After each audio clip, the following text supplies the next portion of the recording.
আসসালামু আলাইকুম ওরহমতুল্লাহি ওবরাকাতুহ। আলহামদুলিল্লাহ ওয়াহদাহ ওয়াসসালাতু ওয়াসসালামু আলা মাল্লা নাবিয়্যা বা'দাহ। প্রিয় দেশবাসী, আপনারা যে যেখান থেকে আমাদের আজকের এই লাইভ দেখছেন, একটু কমেন্ট করে জানাবেন যে আপনারা আমাদের কথা শুনতে পাচ্ছেন কিনা। আসসালামু আলাইকুম ওরহমতুল্লাহি ওবরাকাতুহ।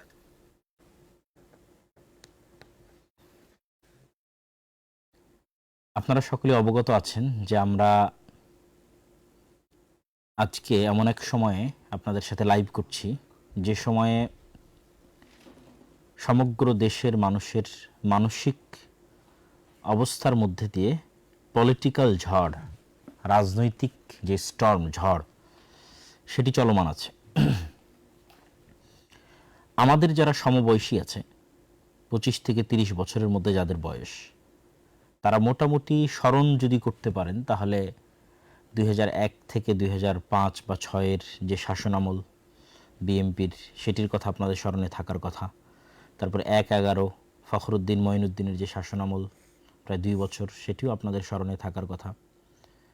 তারপরে 2008 থেকে নিয়ে বলা যায় 2024 পর্যন্ত সাবেক আওয়ামী লীগ সরকারের যে শাসনামল প্রায় দীর্ঘ 14-15 বছর, সেটিও আপনাদের স্মরণে থাকার কথা। তারপরে জুলাই গণ অভ্যুত্থান অথবা বিপ্লব যেটি বলি না কেন, এবং তারপরে দীর্ঘ 1.5 বছরের ডক্টর ইউনূসের শাসনামল এবং 2026-এর 12ই ফেব্রুয়ারির নির্বাচন। এই প্রতিটা ঘটনাই আমাদের যারা সমবয়সী আছে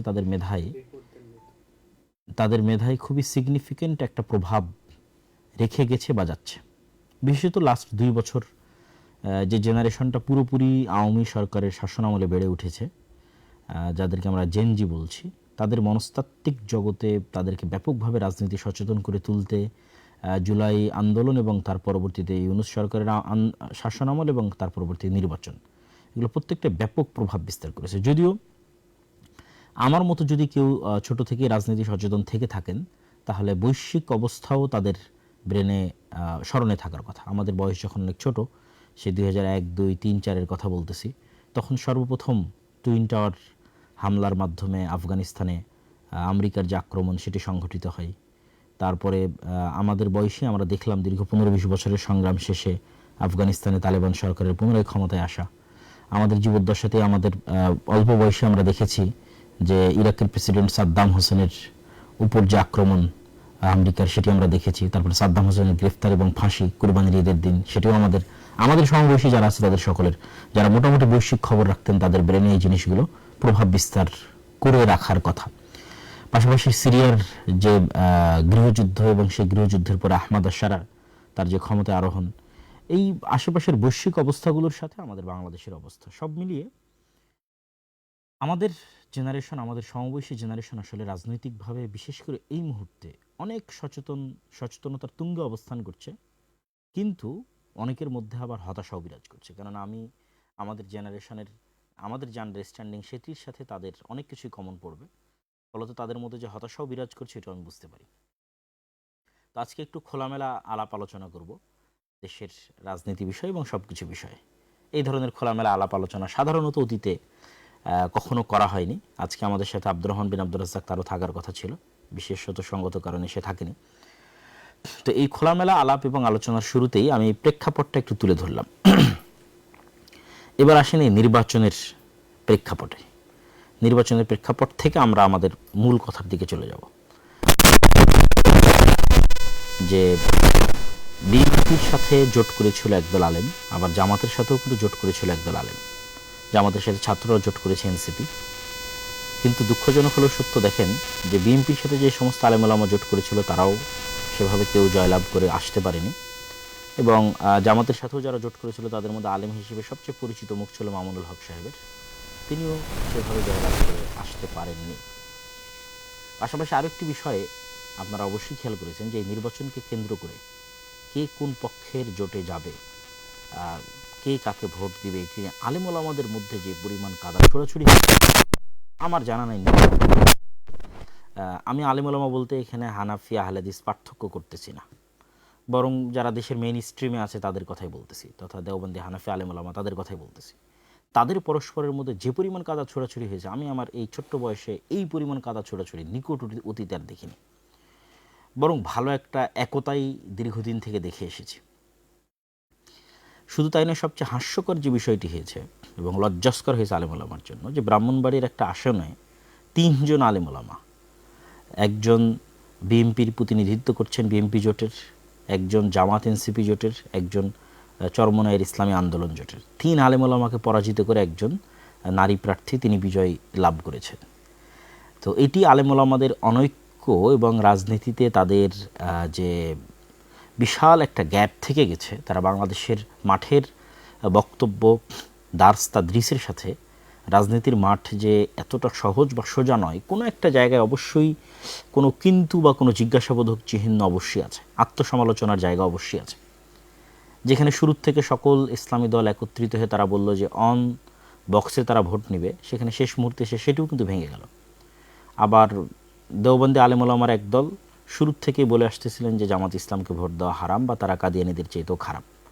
তো এই যে এই নির্বাচনকে সামনে রেখে পরিমাণ কাদা ছোড়াছুড়ি হয়েছে মেইন স্ট্রিমের আলেম ওলামাদের মধ্যে, আমি নিকট অতীতে এরকম কাদা ছোড়াছুড়ি দেখিনি। এটি চরম একটি তিক্ত অভিজ্ঞতা হয়ে থাকবে এদেশের ইতিহাসে।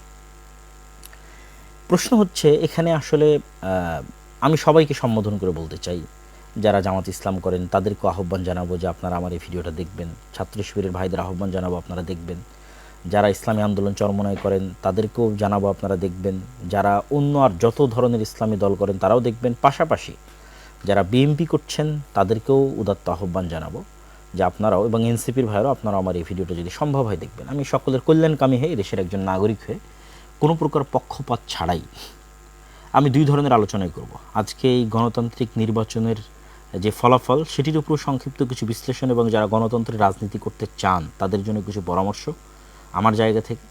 পাশাপাশি যারা মনে করেন যে না, এই গণতান্ত্রিক যে ব্যবস্থা, এই ব্যবস্থার মাধ্যমে আসলে বিজয় সম্ভব নয়, তাদের জন্য কিছু পরামর্শ আমি দিব। তো প্রথমত আমরা একটু বিশ্লেষণ করি। গণতন্ত্রের যারা রাজনীতি করেন, বিশেষ করে বাংলাদেশ বা পাকিস্তান বা ভারতে দীর্ঘদিন থেকে জামাত ইসলামী সবচেয়ে পুরাতন দল হিসেবে গণতন্ত্রের রাজনীতি করে আসতেছে। জামাত ইসলামের জন্য বা এই ধরনের যারা গণতন্ত্রের রাজনীতি করেন এরকম ইসলামপন্থী দলের জন্য বিজয় অর্জন এই গণতান্ত্রিক সিস্টেমে কোনো দিনই কেন সম্ভব নয়, কখনোই কোনো দিনই সম্ভব নয়। কেন? প্রথমত এখানে অলরেডি কয়েকটা বিষয়ের আপনারা আলোচনা করেছেন ফেসবুকে বিভিন্নভাবে, কিন্তু আমি 2-1টা পয়েন্ট বলে দিই। তো আপনি বলবেন যে না, আপনারা শুধু হতাশার কথাই বলেন, তাহলে কাজের কথাও বলবো। শুধু হতাশার কথা বলবো যে গণতন্ত্র হারাম শিরক, এই বলে আপনাকে নিরাশ করে দেবো সেটি নয়। যারা গণতন্ত্রের রাজনীতি করতে চান তাদের জন্য পরামর্শ বা কাজের কথা থাকবে ইনশাল্লাহ। তো প্রথমত কেন সম্ভব নয় 2টা পয়েন্টে আমি আলোচনা করতে চাই। 1 নম্বর হচ্ছে কাল্ট ফিগার। একজন ব্যক্তিকে ক্যারিশমাটিক লিডারশিপ মেনে তার অধীনে জোয়ার তৈরি করা। ক্যারিশমাটিক লিডারশিপ ছাড়া পৃথিবীতে শুধু গণতান্ত্রিক রাজনীতি নয়, কোনো বিপ্লবী কোনোদিন সাকসেসফুল হয়নি, কোনো বিপ্লবী কোনোদিন সাকসেসফুল হয়নি।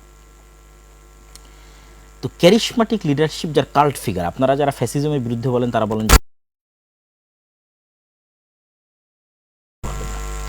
তাহলে আওয়ামী লীগের জন্য কাল্ট ফিগার শেখ মুজিবুর রহমান।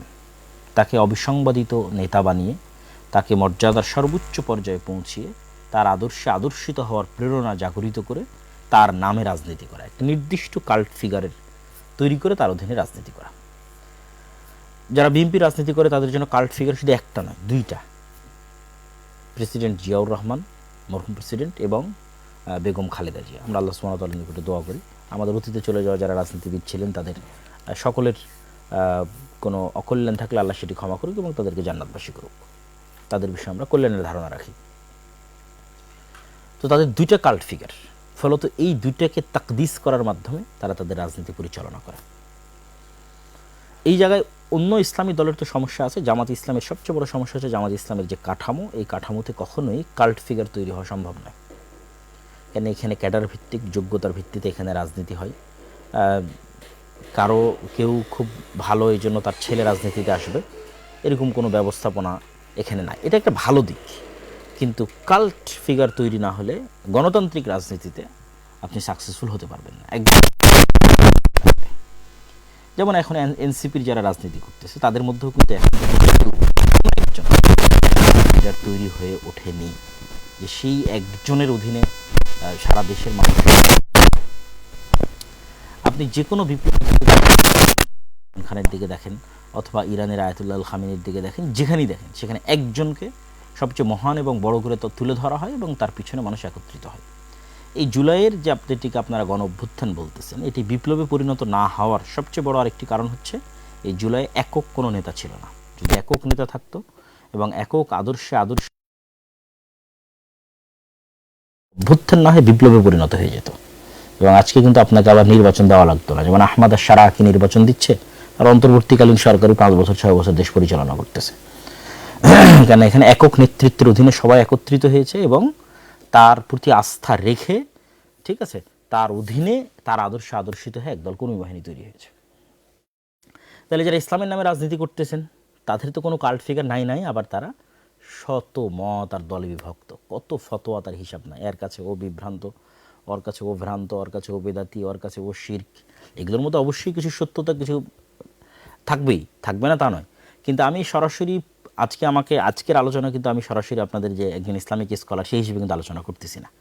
আজকে বিশ্লেষণ করছি জাস্ট একজন গণতন্ত্রের রাজনীতির একজন কোর দেশের নাগরিক হিসেবে একটা বিশ্লেষণ করতেছি। দ্বিতীয় যেটি বড় বাধা যারা ইসলামের নামে রাজনীতি করছেন, তো ইসলামের নামে রাজনীতি করার প্রথম বাধা কি বললাম, যে আপনাদের কোনো কাল্ট ফিগার তৈরি হওয়া সম্ভব নয়, ঠিক আছে। জামাত ইসলামের নিজের ফ্রেমের কারণে সম্ভব নয়। আর ইসলামী দলগুলো সব বিভিন্ন মাযহাব মতবাদ আদর্শে, একজনের কাছে আরেকজন কাফের, আরেকজনের কাছে আরেকজন শিরক মুশরিক। ফলত এখানে কেউ একক নেতৃত্বের অধীনে এসে একত্রিত হবে সেটার কোনো পসিবিলিটি নাই বললেই চলে। আর ওই পসিবিলিটি যদি না থাকে কোনো দিন আপনি ক্ষমতায় যেতে পারবেন না। এটা just full stop, note down করে রাখবেন যারাই আপনার ইসলামের নামে রাজনীতি করতেছেন, গণতান্ত্রিক করেন অগণতান্ত্রিক করেন। 2 নাম্বার ডিপ স্টেট, যেটা আপনারা খুব ভালোভাবে এই 2026-এর ইলেকশনের পরে দেখলেন যে কারচুপি এবং ইঞ্জিনিয়ারিংয়ের মধ্যে যে ডিফারেন্স, যে পার্থক্যটা, যে কারচুপি মানে দিনের বেলা গিয়ে ভোট কেন্দ্র দখল করা, ঠিক আছে, ভোট কেন্দ্র দখল করে জাল ব্যালট বাক্স ভরা, এটা হয়নি।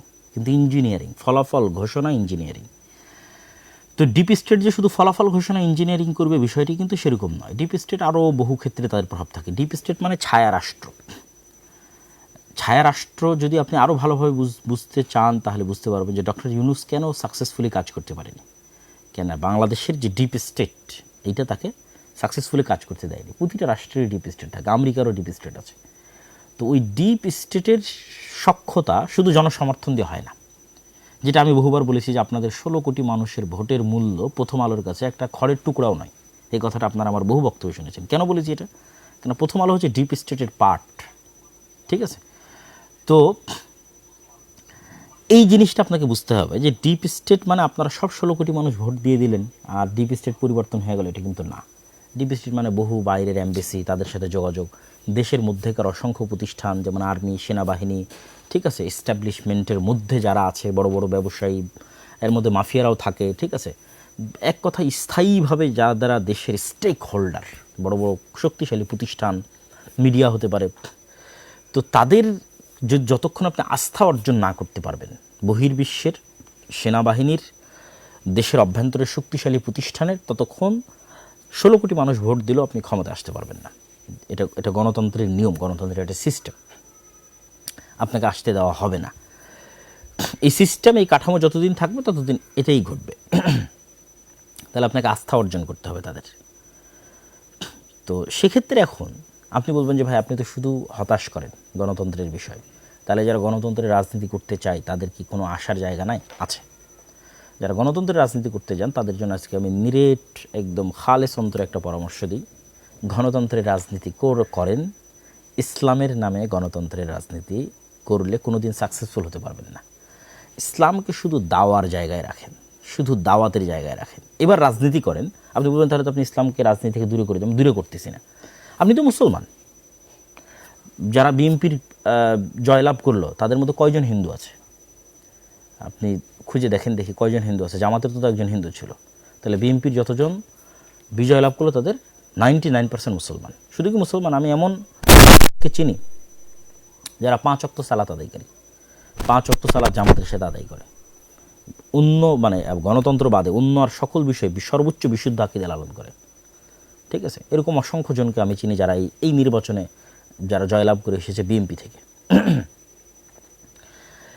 তাহলে আমি কি বলতেছি, আপনি গণতান্ত্রিক রাজনীতি করতে পারবেন, কিন্তু ইসলামের নামে রাজনীতি করে আপনি রাষ্ট্র ক্ষমতায় যেতে পারবেন না। তার 1 নম্বর পয়েন্ট আগে বলেছি, কারণ আপনি কাল্ট ফিগার তৈরি করতে পারবেন না, সকল ইসলামপন্থীকে একত্রিত করতে পারবেন না। 2 নম্বর পয়েন্ট বলেছি, আপনি কখনো ডিপ স্টেটের আস্থা অর্জন করতে পারবেন না। ফলত ইসলামের নামে রাজনীতি করে, মানে গণতান্ত্রিক রাজনীতি করে আপনি কখনো ইসলামের নামে ক্ষমতায় যেতে পারবেন না, এটা ফুল স্টপ।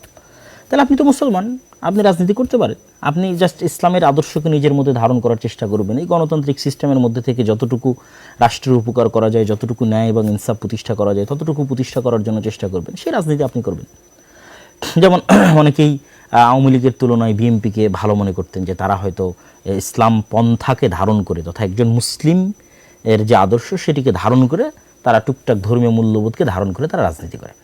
যে রাজনীতি আপনারা এরদোগানের দেখতেছেন, যে রাজনীতি আপনারা ইমরান খানের দেখতেছেন, যে রাজনীতি আপনারা মালয়েশিয়াতে দেখতেছেন, এগুলো পূর্ণাঙ্গ ইসলামী রাজনীতি নয়। তো এগুলোকে আপনি একটাকেও পূর্ণাঙ্গ ইসলামী রাজনীতি বলতে পারবেন না। এগুলো কি রাজনীতি? এগুলো হচ্ছে ইসলামী ভাবধারায় উজ্জীবিত হয়ে একদল মুসলমানের রাজনীতি। যে মুসলমান পূর্ণাঙ্গ মুমিন নয়, সে ফাসেক মুমিন হতে পারে, ঠিক আছে, তার অন্য কোনো ত্রুটি থাকতে পারে, কিন্তু সে সরাসরি ইসলাম বিরোধী বিদ্বেষী কোনো আইন হোক এটা সে চায় না। আপনাকে আরও ক্লিয়ার করি, মুসলিম লীগের রাজনীতি কী ছিল? মুসলিম লীগ আলেম ওলামাদের দল ছিল নাকি? মুসলিম লীগের মিস্টার জিন্নার বিরুদ্ধে যে পরিমাণ আলেম ওলামা ফতোয়া দিয়েছে ওই সময় 46-47 সময়, যে পরিমাণ আলেম ওলামা ফতোয়া দিয়েছে, এই এখনও সে পরিমাণ আলেম ওলামা এই যারা ইসলামপন্থী নামে রাজনীতি করে তাদের নামে ফতোয়া দেয়নি। আপনি খুলে দেখেন, মুসলিম লীগের সব জেনারেল পড়ুয়া সাধারণ মুসলমান ছেলেপেলে ছিল। 2-1 আলেম ওলামা পরবর্তীতে যুক্ত হয়েছে মিস্টার জিন্নার কথা প্রভাব। মিস্টার জিন্নাও আলেম না, আল্লামা ইকবালও আলেম না, এরা জেনারেল শিক্ষিত পড়ুয়া ছাত্র। এরা কি চাইছে? এরা চাইছে মুসলমানরা যেন স্বাধীন মতো বাস করতে পারে। কিন্তু ইসলামী রাষ্ট্র, পূর্ণাঙ্গ ইসলামী রাষ্ট্র কিন্তু তারা চায়নি, প্রতিষ্ঠিতও কিন্তু তারা করতে পারেনি। তারা কিছু মুসলমানরা যেন আলাদাভাবে স্বাধীনভাবে বসবাস করতে পারে। তো সেই রাজনীতিতে এখনও আছে, সেই রাজনীতি বাংলাদেশে এখনও আছে। এই যে জামাত ইসলামকে যারা, জামাত ইসলামের যে জোট, এই জোটকে যারা ভোট দিয়েছে, জামাত এনসিপির জোটকে, আপনি নিশ্চিত থাকেন এটা মুসলিম লীগের ভোট ব্যাংক। তথা 1947-এ যারা মুসলমানদের আলাদা দেশের জন্য ভোট দিয়েছিল, এরাই এই 2026-এ এসে বিভক্ত হয়ে কিছু বিএনপিকে ভোট দিয়েছে, কিছু জামাত এনসিপিকে ভোট দিয়েছে।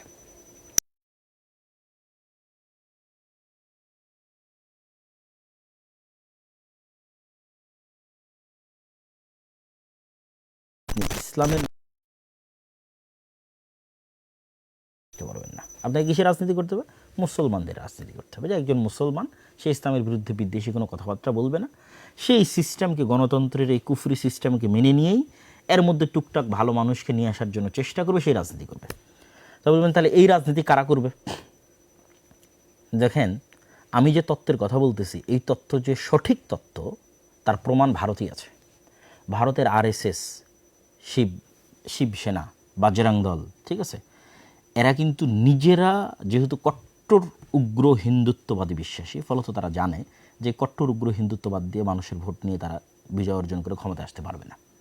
তখন আরএসএস, শিবসেনা, বাজরাং তারা কী করেছে? তারা তাদের মডারেট হিন্দুদের দিয়ে আরেকটা নতুন রাজনৈতিক দল তৈরি করেছে, তার নাম বিজেপি।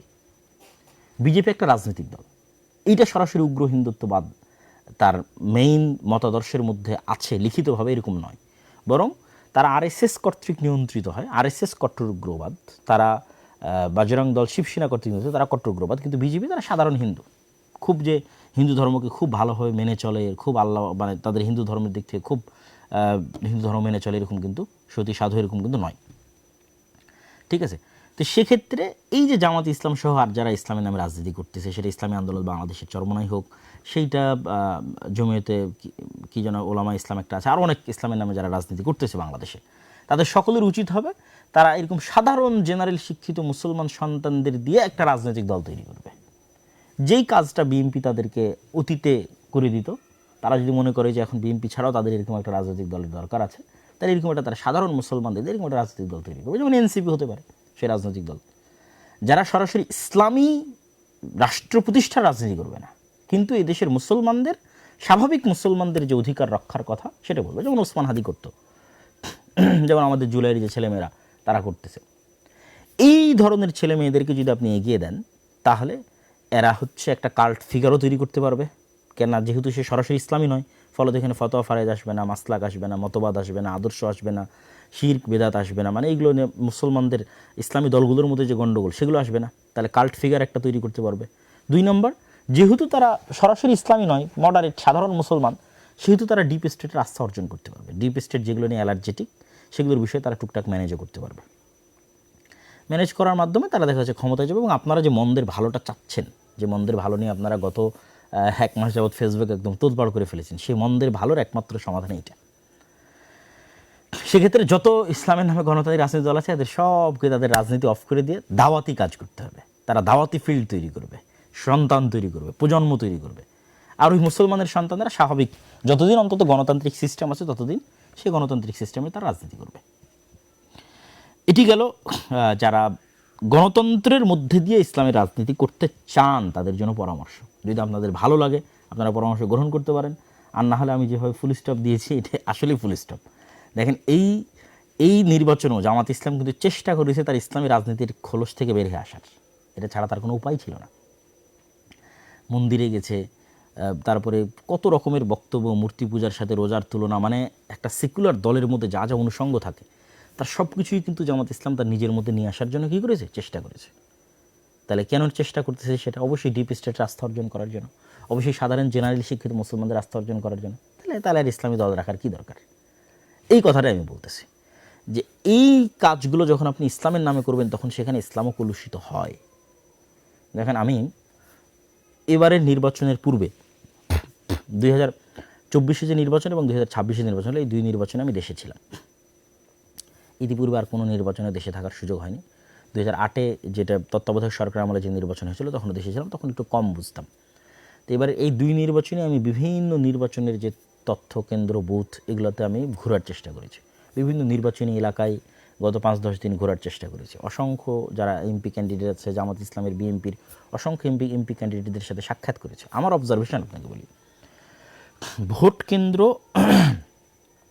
স্বাভাবিক একটা মানুষের ঘর থেকে অন্তত যাতায়াত খরচও যদি বলি, তাহলে অন্তত কোথাও 30 টাকার ভাড়ার দূরত্ব, কোথাও 40 টাকার, কোথাও 50 টাকার।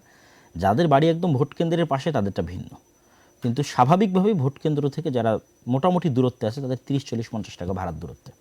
তো আমি অনেককে জিজ্ঞেস করলাম, ভাই আপনি কীভাবে যাচ্ছেন? তো অটোরিকশায় যাচ্ছে। অটোরিকশা কীভাবে পেলেন? তাহলে ওই দলের পক্ষ থেকে অটোরিকশা দেওয়া আছে। যাতায়াত খরচ, হ্যাঁ যাতায়াত খরচ দেওয়া আছে। তাহলে এই যে বিশাল একটা মানুষকে যারা আপনাকে সাপোর্ট করে তাদেরকে ভোট কেন্দ্রে নিয়ে আমি অন্য কথা বাদ দিলাম, জাস্ট ভোট কেন্দ্রে নিয়ে যাওয়ার জন্য কেন মানুষ ফ্রিতে ভোট দিতে যাবে? কত কোটি মানুষ ভোট দিয়েছে আপনি দেখেন দেখি, 12 কোটি মানুষের। আমার আব্বা আম্মা জীবনে কোনো দিন ভোট কেন্দ্রে যায়নি, তারা এটাকে ফেতনা মনে করে এই ভোট কেন্দ্রে যাওয়াকে। এরকম হাজার হাজার লক্ষ লক্ষ মানুষের যারা জীবনে কোনো দিন ভোট কেন্দ্রে যায়নি।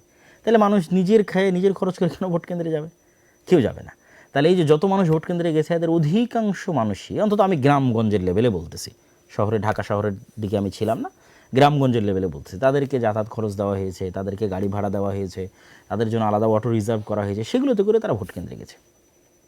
তাহলে একটা নির্বাচনে কী পরিমাণ টাকার লেনদেনের প্রয়োজন হয় একটা নির্বাচনে জয় অর্জনের জন্য, এটা একমাত্র যারা রাজনৈতিক দল করে গণতান্ত্রিক তারাই জানে।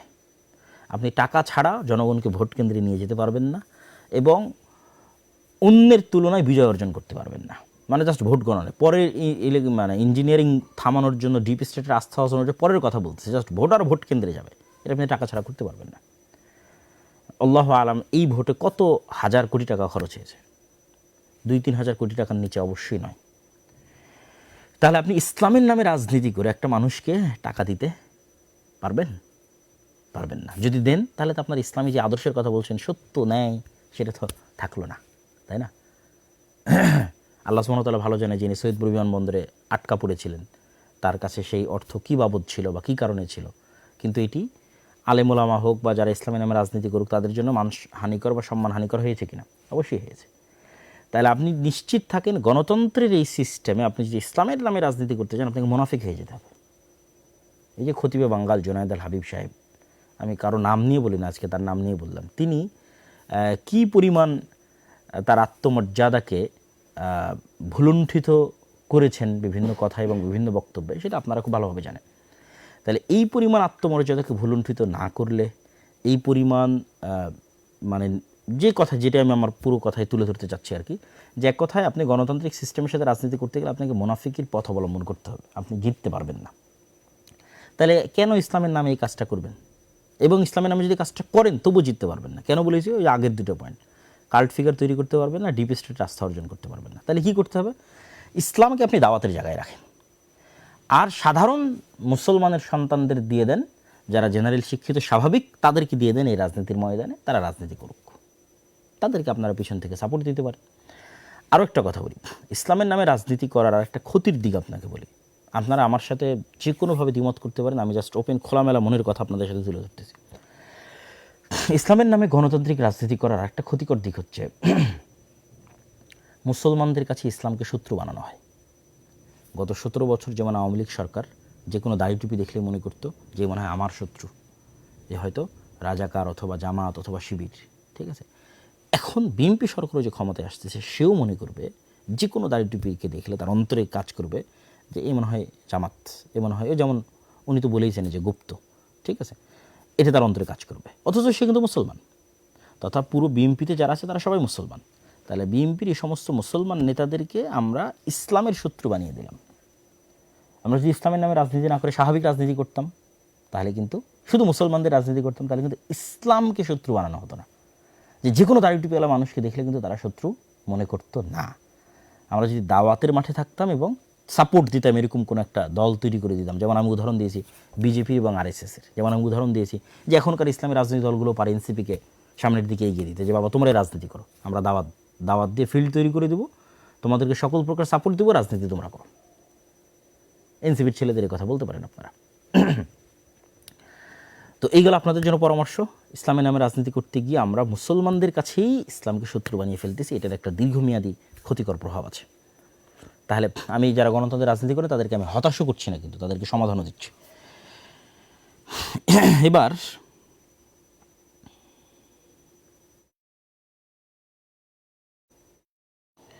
যারা গণতন্ত্রের এই রাজনীতিকে পছন্দ করেন না, যেমন তার মধ্যে আমিও একজন, আমিও আমার বহু বক্তব্যে এই গণতান্ত্রিক সিস্টেমের কথা বহুবার তুলে ধরেছি, যেটির মধ্যে দিয়ে ইসলাম প্রতিষ্ঠা করা সম্ভব নয়। আজকে তো আরও বিস্তারিত ব্যাখ্যাসহ আপনাদের কাছে তুলে ধরলাম, এত খোলামেলা আলোচনা আমি অতীতে কখনো করিনি। বিএনপির ভাইদের জন্য আমার কিছু নাসিহা আছে, এবং যারা গণতন্ত্রের বাইরে গিয়ে ইসলাম প্রতিষ্ঠা করতে চান তাদের জন্য নাসিহা আছে। তো যেহেতু এতক্ষণ যেহেতু একটু সরাসরি একদম পলিটিক্যাল আলোচনা করছি, আমি যেন বিএনপির ভাইদের জন্য নাসিহাতে আমার বক্তব্য শেষ করি। আমি মনে করি যে বিএনপির ভাইরাও তারাও মুসলমান, এবং তাদের সাথে আমাদের আন্তরিক হওয়া উচিত। তাদের সাথে আমাদের, যারা ইসলামের নামে রাজনীতি করছেন, যারা মুসলমানদের রাজনীতি করছেন, তাদের শত্রুতাপূর্ণ যে মনোভাব, এটা দিন শেষে আমাদের ইসলামকে ক্ষতিগ্রস্ত করবে। তাহলে কী করা উচিত? সৎ উপদেশ এবং দোয়া। এই কথা আমরা আগেও বলেছি এবং এখনও বলছি। এবং এই সৎ উপদেশ এবং দোয়ার জায়গা থেকে বিএনপির যারা দায়িত্বশীল, যারা নেতৃস্থানীয় আছেন, তারেক রহমান সাহেবের সাথে আমার যখন দেখা হয়েছিল, তখনও আমি তার কাছে এই কথাগুলো তুলে ধরেছিলাম। আজকেও আমি একটি কথা বলে বিএনপির ভাইদের শেষ করব, তাদের প্রতি নাসিহা, সেটি হচ্ছে বিভাজনের রাজনীতি না করা। গণতন্ত্রের রাজনীতির একটা বড় অনুষঙ্গ হচ্ছে বিভাজনের রাজনীতি। আর ভারতের রাজনৈতিক বয়ান হচ্ছে মুক্তিযোদ্ধা বনাম রাজাকার। অবশ্যই 47 যেমন আমাদের ইতিহাসের অন্যতম গুরুত্বপূর্ণ অংশ, 71 আমাদের ইতিহাসের অন্যতম গুরুত্বপূর্ণ অংশ, 24 আমাদের ইতিহাসের অন্যতম গুরুত্বপূর্ণ অংশ। কিন্তু এটিকে বেস বানিয়ে কারোর সাথে চিরন্তনভাবে শত্রুতা তৈরি করে রাখা, দেশেরই নাগরিকদের একটা অংশকে বৈষম্যের শিকার করা, এটা দেশকে ধ্বংস করে দেয়। তো অন্তত অতীতের সরকার যে ভুলগুলো করেছে, আপনারা সেই ভুলগুলো যদি না করেন, আপনারা যদি দেশের মধ্যে বিভাজনের রাজনীতি তৈরি না করেন, উদারতা দেখান, আশা করি যে আল্লাহ সুবহানাহু ওয়া তাআলা আপনাদের শাসনে কল্যাণ দিতে পারে।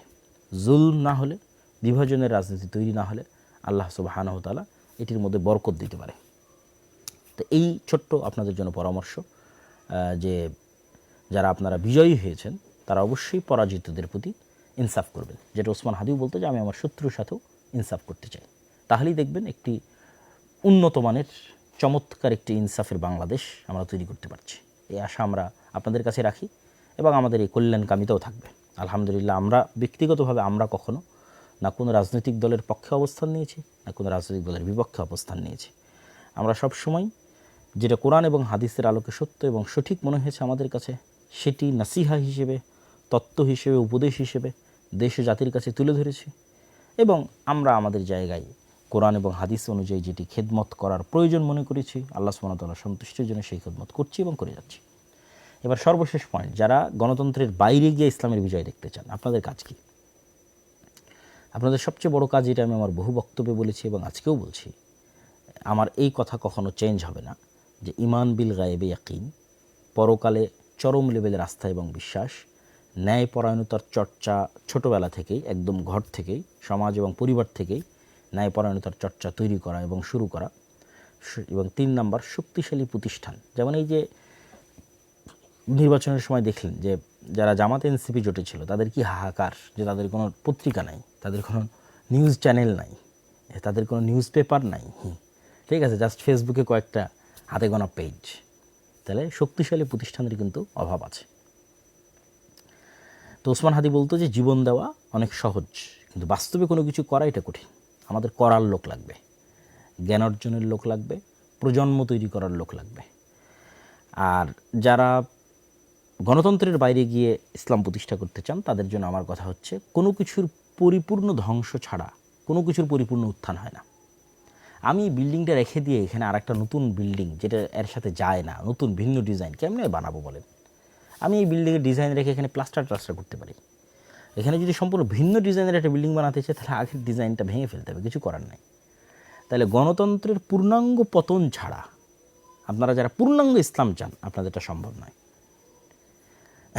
এই জন্য আমি বলেছি যে 36শে জুলাই গণতন্ত্রের পতন ঠেকানো হয়েছে। এটা আমাদের কাছে মনে হয়েছে শেখ হাসিনার পতন। জি না, শেখ হাসিনার পতন না, শেখ হাসিনাকে সরিয়ে ফেলার মাধ্যমে গণতন্ত্রের পতন ঠেকানো হয়েছে। কেন, তখন যদি শেখ হাসিনা থাকতো এবং আর্মি যদি অস্ত্র উঠাতো, তাহলে ওই দিন গণতন্ত্র ডেড বডি হয়ে যেত, অলরেডি আইসিইউতে ছিল, পরিপূর্ণরূপে মারা যেত। বাংলাদেশে একটা গৃহযুদ্ধ তৈরি হতো। সেই গৃহযুদ্ধের পরে আপনি দেখতেন যে এখানে পূর্ণাঙ্গ ইসলাম প্রতিষ্ঠা হয়েছে। তো পূর্ণাঙ্গ পতন ছাড়া পূর্ণাঙ্গ উত্থান হয়। তখন তা আপনি বলবেন যে তাহলে কি আমরা নিজে থেকে পূর্ণাঙ্গ পতন করব? জি না। ইসলামে সবসময় মানুষের যান, জীবন এবং মালের নিরাপত্তা সর্বাগ্রে। এটির উপরে ইসলামে কিছুই নাই। মানুষের জীবনের চাইতে আর কিছু নাই উপরে।